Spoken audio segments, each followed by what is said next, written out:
Ayun ka-farmers, isang mapagpalang araw sa ating lahat. So, andito tayo sa ating bagong tanim na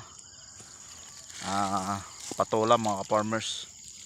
So, nilagyan na natin ito ng chicken manure.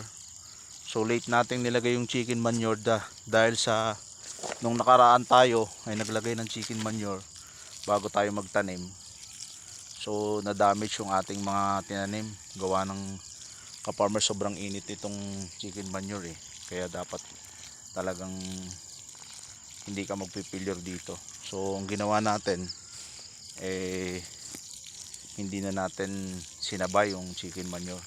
So dinamihan natin para less tayo sa abono mga ka-farmers. Kasi itong chicken manure marami makukuhang dito mga nutrients. So ayan ka-farmers. So ayan. So malaki na to.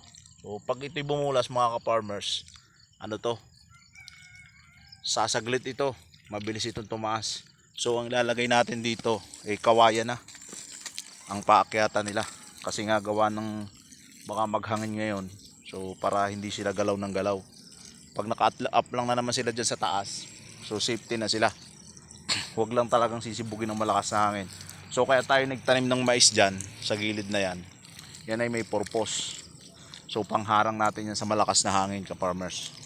Kaya tayo nagtanim diyan. So nasa 7 taludtod yata yan o 10 taludtod. So kaya hinarang natin para nang sa ganun protection sa ating yung gumagapang na ampalaya na crop katulad nitong patola. Kaya tayo ay nagpo-protection sa mga gilid mga farmers. So ayan, wala tayong cameraman kasi tayo rin ang nagka-camera sa ating sarili. So ayan mga ka-farmers, tuloy-tuloy tayo sa ating pagdili.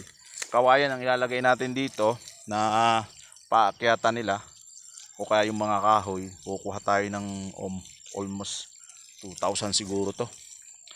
At prepare na rin yun natin yon this coming January for ampalaya. So siguro dito tayo magtatanim muli ng ampalaya at susubukan uli natin. Dadamihan lang natin yung chicken manure nya at imimix na rin natin yung pagtataniman at lalagyan na rin natin ng fungicide para makasigurado tayo na hindi siya kakapitan ng bacterial wilt. Kaya tinanim natin dito mga ka-farmers itong patola. Yan, patola na yan ka-farmers. Maganda na ay para ma-absorb niya yung bacteria. Kasi itong patola matibay ito sa bacterial wilt mga ka-farmers. Napakatibay nito itong patola. So na-absorb niya yung ibang virus. Kaya nga mayroon tayong tinatawag na ampatola, yung patola with ampalaya. So ang puno nun mga ka-farmers ay patola. Pero ang nakadrafting siya ng ampalaya. So medyo may kamahalan ng isang puno nun.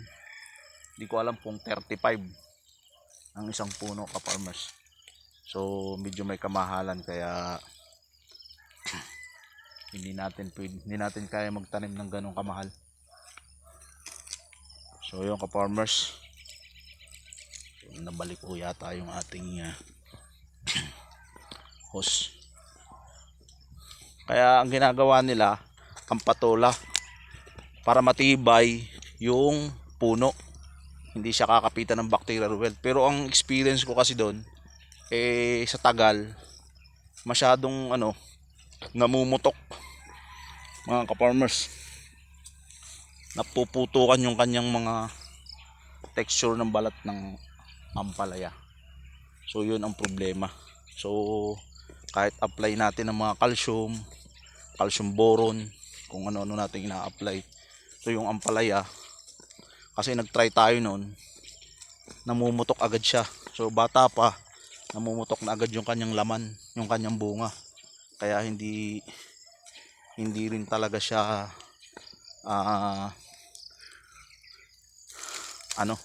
hindi din talaga siya pwede na maramihan. Siguro pag mga ka-farmers, mga ilang piraso lang pwede.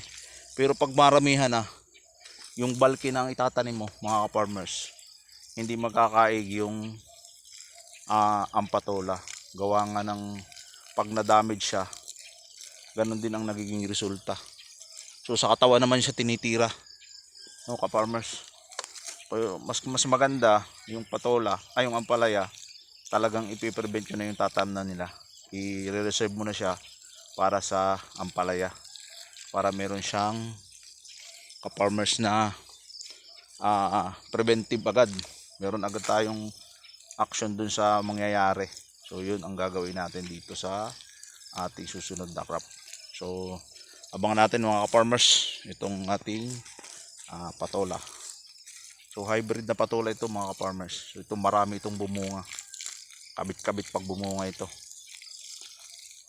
At ito yung kinikilo mga ka-farmers, kasi yung isang ampalaya nagtanim ako na noon, yung may talim ay mura ka-farmers.